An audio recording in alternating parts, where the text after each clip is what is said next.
que tem características totalmente humanas, que depende totalmente da operação do Espírito Santo nesse mundo para fazer a obra de Deus. Isso é uma ênfase de Lucas, como homem, quanto homem, e assim por diante.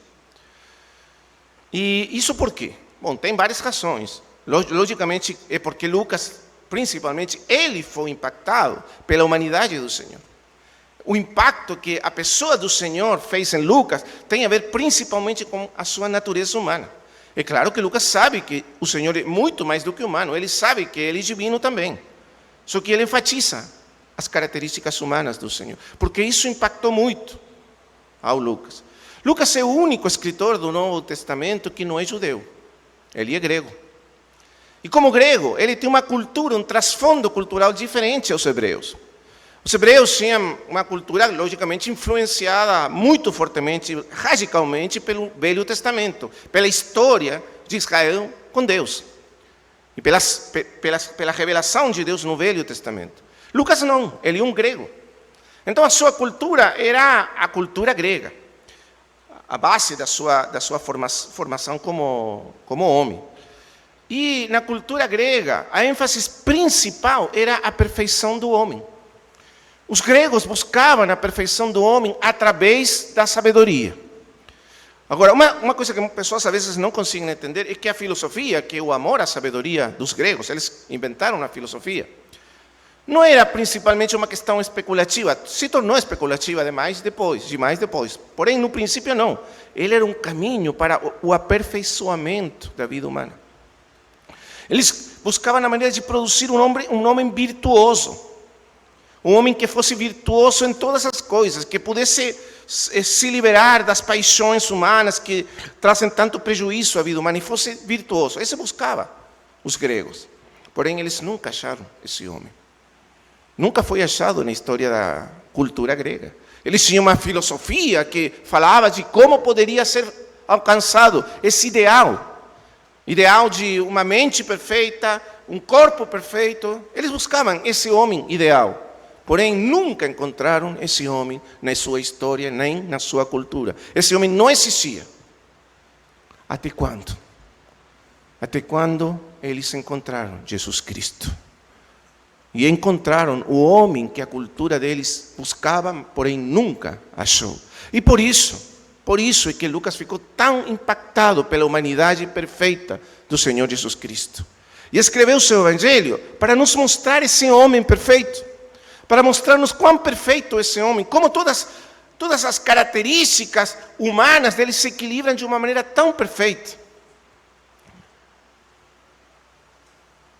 Porém, não apenas isso, sino também para nos mostrar que essa vida perfeita é o caminho para nós percorrer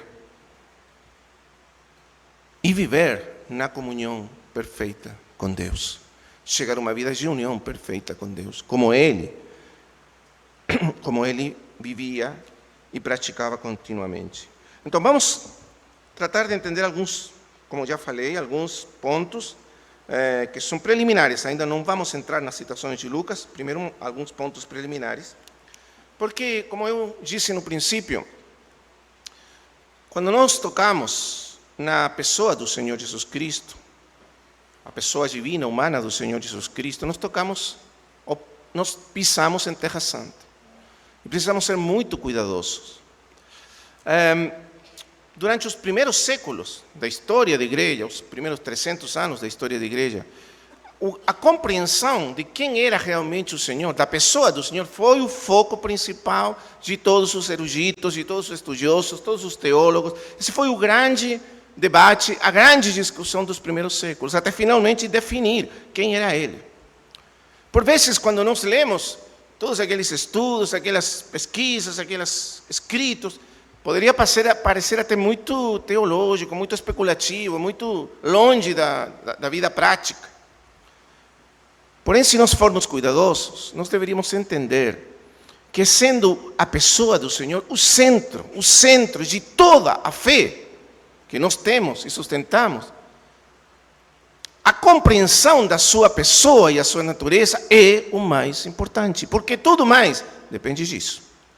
Se nós tivermos uma compreensão errada do Senhor Jesus, da sua pessoa, da sua natureza, nós teremos uma compreensão errada de tudo mais.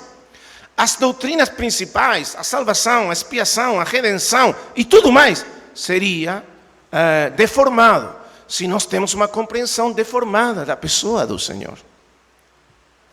É por isso que o mais importante é nós contemplarmos a sua pessoa, claro, não como atitude meramente filosófica, especulativa, não. Uma atitude contemplativa, de reverência, de adoração. Porque nós estamos focando nele.